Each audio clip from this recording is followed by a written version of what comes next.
Parfait, on a vu comment gérer des articles, on a vu comment gérer le menu, on va voir comment on gère des événements.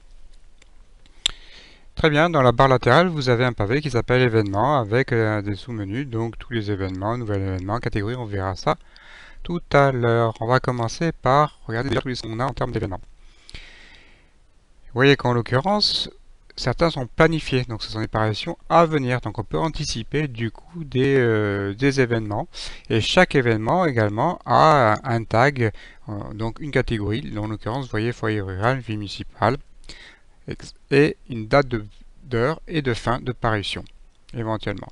Donc on voit que, en l'occurrence, j'ai créé un qui s'appelle test 2, je vais le modifier.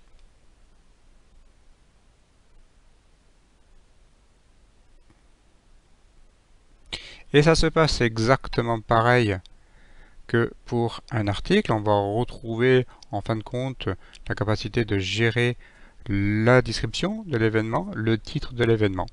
Voilà, pareil, le titre, la description. On peut éventuellement ajouter un fichier joint à cet événement, quand je peux y donner également un petit descriptif de l'événement. Voilà, pareil, on va tout simplement l'associer à des catégories qui sont spécifiques au calendrier.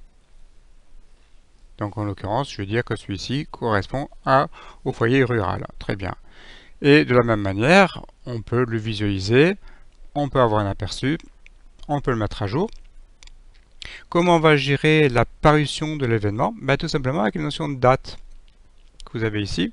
Donc je vais modifier, je vais dire tout simplement, je voudrais le voir paraître, non pas le 30 août, mais tout simplement le 27 août. Ok, très bien. C'était modifié, il sera en parution visible à partir du 27 août. Et je le mets à jour, tout simplement.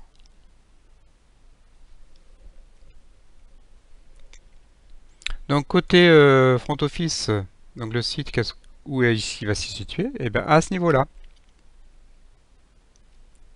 Donc si je clique sur tout l'agenda, je vais avoir tous les événements qui sont prévus,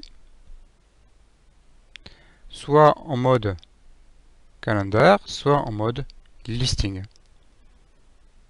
Voilà. Et si je clique sur un élément, j'aurai le descriptif total de cet élément. Voilà. Si je veux avoir en particulier tous les événements du foyer, j'aurai plus qu'à cliquer sur le foyer.